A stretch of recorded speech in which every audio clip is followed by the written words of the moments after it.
welcome to BTC Radio. I'm Kevin Mitchell, founder of the Business Travel Coalition and your host. In this edition, we will focus on the pro-competition, pro-consumer, and pro-growth U.S. open skies policy that is a Made in America success story. Today, we have a very special guest, Tom Engle, Deputy Assistant Secretary for Transportation Affairs at the U.S. Department of State. Tom is one of the most respected aviation policy leaders in Washington, and it's a true honor to have him on the show. Welcome, Tom.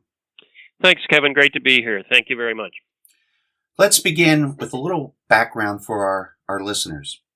With World War II still raging in 1944, the Convention on International Civil Aviation was convened in Chicago to establish a post-war framework for global aviation.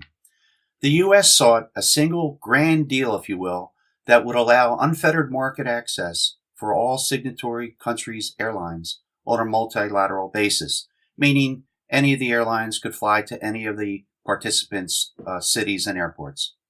However, the United Kingdom and other governments viewed aviation much like a public utility that requires extensive government regulation. These governments also feared the competitive prowess of U.S. airlines such as Pan Am vis-a-vis their flag carriers. Ultimately, the U.S. was forced to accept the principle of what was termed a balance of benefits, which meant roughly a government-mandated 50-50 split of airline frequencies, seats, or passengers, as well as a minimum pricing of fares. In other words, a floor on how low airfares could go. In the wake of U.S. domestic airline deregulation, however, U.S. policymakers pressed for a considerably greater reliance on vigorous airline competition in international markets and called for trading competitive opportunities rather than trading restrictions. The concept of balance of opportunities as opposed to balance of benefits took hold and led in 1990 to the U.S. DOT termed Cities program, which was driven by U.S. airports that wanted nonstop international air service and had identified foreign airlines ready and willing to provide it. The Cities program was simply implemented within existing agreements and further cracked the edifice of the airline-centric balance of benefits approach. Soon after, in 1992, the balance of opportunities concept became central to new bilateral air service agreements with America's adoption of an open skies policy. There is no effort under this open skies policy to weigh a foreign country's population or divvy up benefits between U.S. and foreign airlines. Instead, open skies focused on fostering vigorous airline competition to the benefit of consumers and our national economy.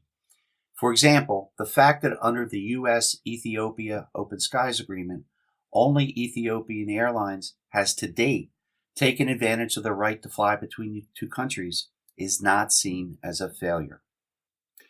Tom, with that as background, can you talk about the key elements that make open skies agreements so uniquely liberalized? Sure. So first, Kevin, I want to step back real quick and just pick up on one point you made in your intro there. The upshot of not having a single multilateral international aviation agreement where all countries kind of give all other countries similar treatment, the upshot is hundreds or if not thousands of bilateral agreements. So international aviation is governed by a bunch of bilateral agreements.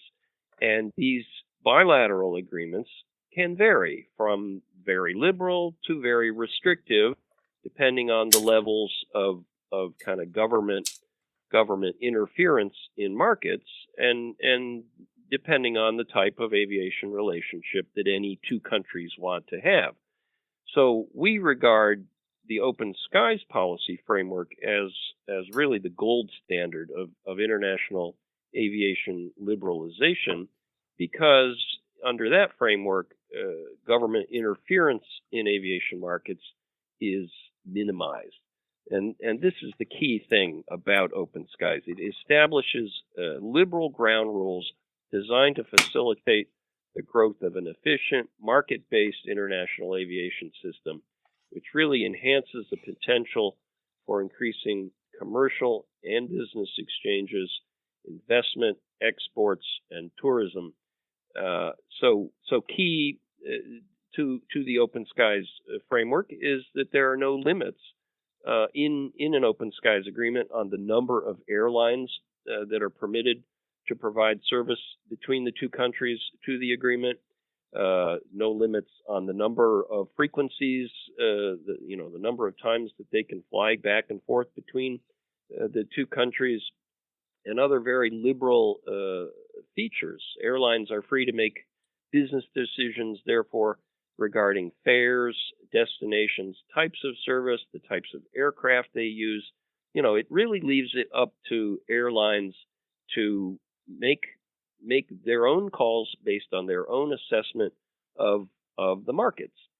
So it gets the government out of these decisions, whereas in the pre-Open Skies world, you had a much higher level of government intervention. And this has really brought tangible benefits for travelers, increased levels of travel, increased tourism between countries, benefits to airports and the cities that they serve. So it's had broader economic development benefits. It's also brought benefits for aircraft manufacturers in terms of increased business to meet the demand for aircraft to serve the expanded travel. So that's jobs in the United States, and so Open Skies really serves a broad range of U.S. stakeholders, we think. So, since that very first Open Skies agreement between the United States and the Netherlands in 1992, what have been the most important developments to get us to this point where we have 120 agreements, which is pretty astonishing? I mean, that is a huge number. So what have been the most important things? Right. So the key thing there is that we have Open Skies agreements with countries all around the world. So on all continents and at widely varying levels of development. And this has really been, I think, a good example of U.S. leadership over the last 25 years in terms of advocating and implementing Open Skies. It's really led to a revolution in liberalizing air transport worldwide, as it's had a ripple effect. So now you see greater liberalization in other bilateral agreements that the U.S. is not a party to, just because other countries have realized the benefits. Now, of course, some of our aviation relationships are commercially more important than others, just because of varying levels of travel, and trade between countries. So with regard to our most significant Open Skies agreements over the last 25 years, yes, definitely the US-EU agreement is one of our most important ones, and has really enhanced travel in the transatlantic market and led to important business development in that market. But other notable Open Skies agreements that we've signed include those with Australia, Brazil, Japan, Korea, India, Middle Eastern countries, the Gulf states, and we have Open Skies agreements with 27 sub-Saharan African countries, which have helped facilitate market opportunities for our carriers in one of the fastest growing regions of the world. And these relationships still vary. I mean, you made a very good point there earlier about Ethiopia. It doesn't really concern us that only Ethiopian airlines are serving in that market. Again, it's a business decision by their carriers and by U.S. carriers as to which markets to serve, as long as we have a fair and equal opportunity to compete for our carriers in each market, and that is expressly provided for in all Open Skies agreements, then we're not looking for equality of benefit as you described in your intro. Tom, you had mentioned a minute ago that we had these agreements all over the world, and you used the the expression with countries with widely varying levels of development. Development of what? Of their aviation programs or the countries Yeah, themselves? yeah, I kind of meant it in terms of wider economic development, but of course, there's generally going to be a correlation between broader economic development levels and maturity and development of aviation industries. Right. So that begged the question in my mind.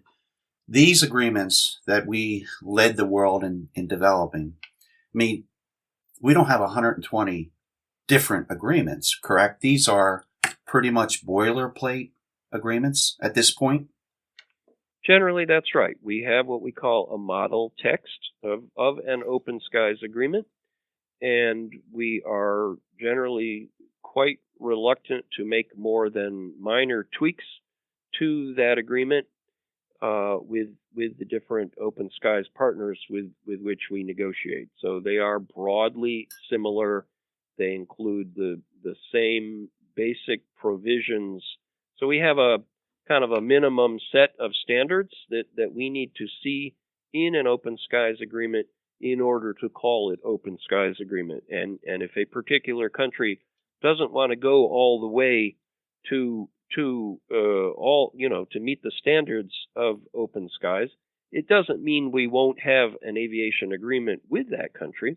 You need some kind of a bilateral agreement to establish a legal framework with another country in most cases to have an aviation relationship. So there are countries around the world, plenty still, where we do not have open skies, but can still maintain a healthy and friendly aviation relationship. Correct. And sometimes we phase these agreements in if there's real concern about the other country's home carrier being able to compete and so on. That's a very good point. We are often willing to do that, and yeah, you'll see some cases where a country is is a little skittish about adopting the fully kind of wide open competitive aspects that open skies entails. They may be concerned about the impact on their own air carriers, and so they prefer to phase in the provisions of an open skies agreement over 2-3 years phase in period. We're open to that kind of thing on a country by country basis, if it helps us to get to the end goal of open skies in a not very long period. Now, you mentioned, Tom, a minute or two ago about how other countries that enter into open skies agreements or open skies like agreements with each other, not including us, that they often follow our model. Is that a general rule of thumb across the world? Well, it varies.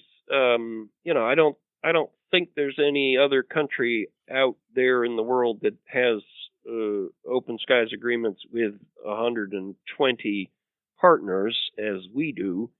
But I just meant it in a general sense that the U.S. championed a liberal international aviation framework there that did have ripple effect, Mm.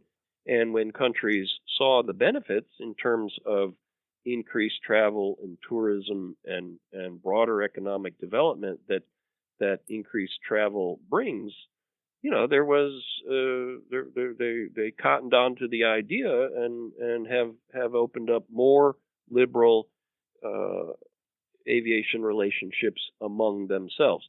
I mean, it's a term of art, open skies, and it, like I say, the way we define it is very much linked to the standards set in our model text.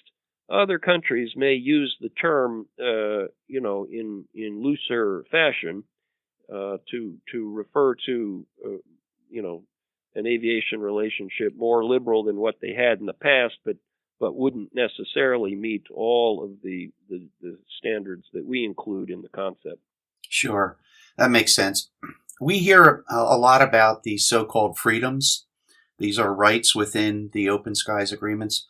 What are they, and which ones are the most important on both the commercial and the cargo sides of the business? Sure. So this gets a little technical, but the freedoms of the air in general, that's a set of commercial aviation rights granting a country's airline the privilege to enter and land in another country's airspace and to carry passengers and cargo to and from that country's territory. So you start with sort of overflight rights, where you're just flying over a country, to flying back and forth between each other, and so the first four freedoms of the air are essential rights to provide any country to country service.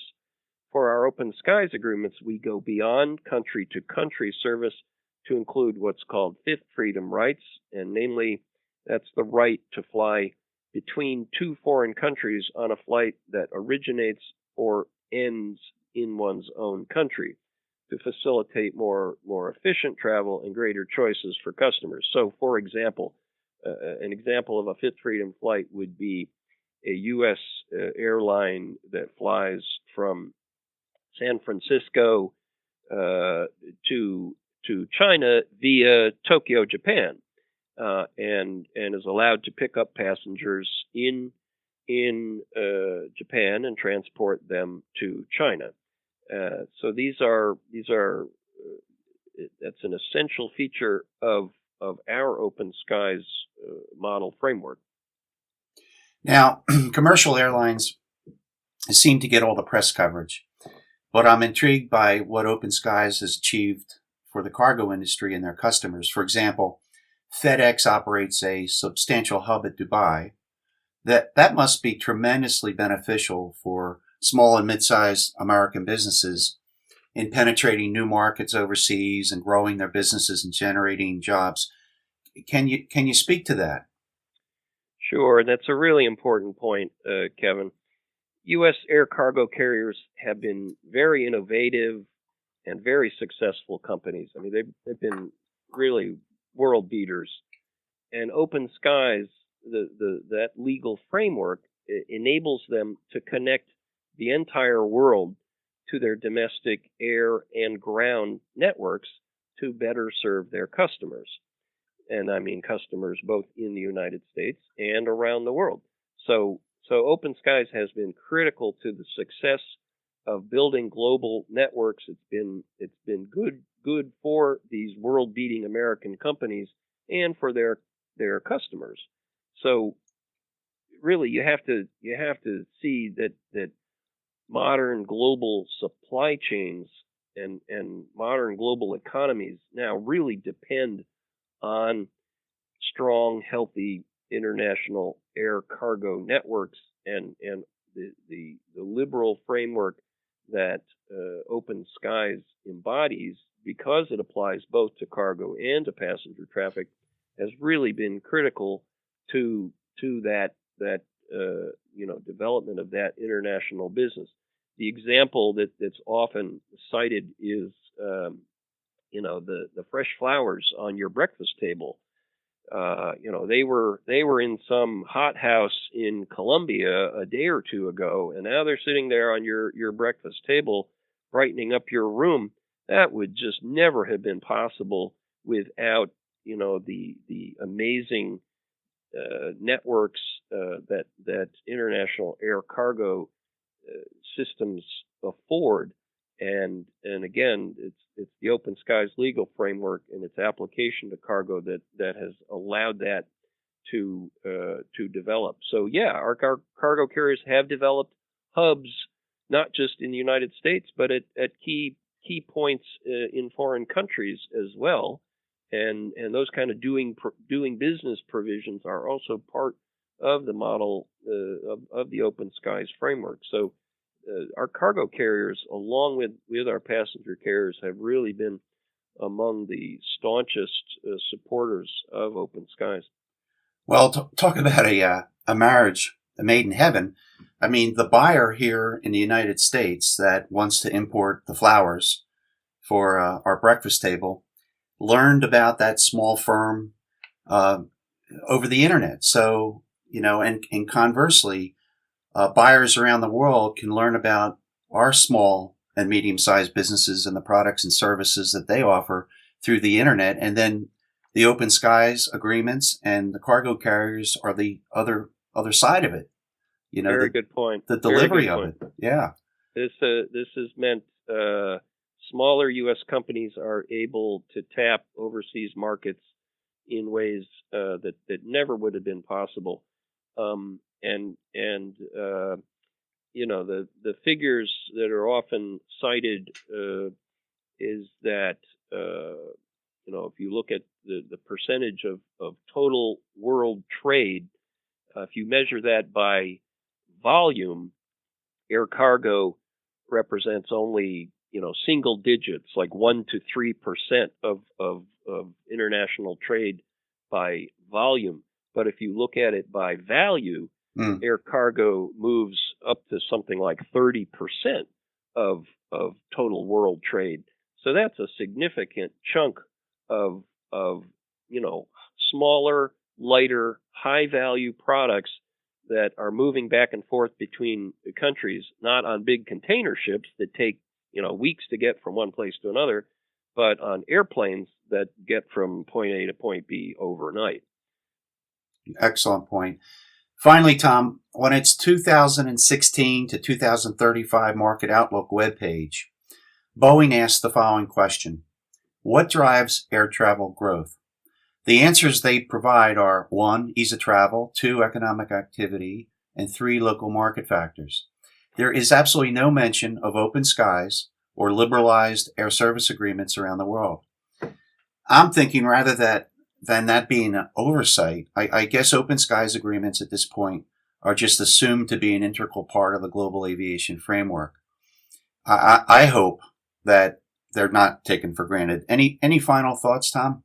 Well, I don't believe they are. We have we're regularly reminded by our stakeholders, and that includes aircraft manufacturers, by a wide range of U.S. stakeholders, airlines, their employees, again, local communities and the airports that serve them, of the benefits of open skies, and that we dare not take those benefits for granted. So I would be inclined to say, be a little careful speaking for the company, but I think when they say ease of travel, it's very possible that they are kind of subsuming, the open skies benefits and freedoms into that concept. Good point. Tom, thanks for your many insights today and for all that you do for consumers and for our industry. Thank you, Kevin. Bye-bye.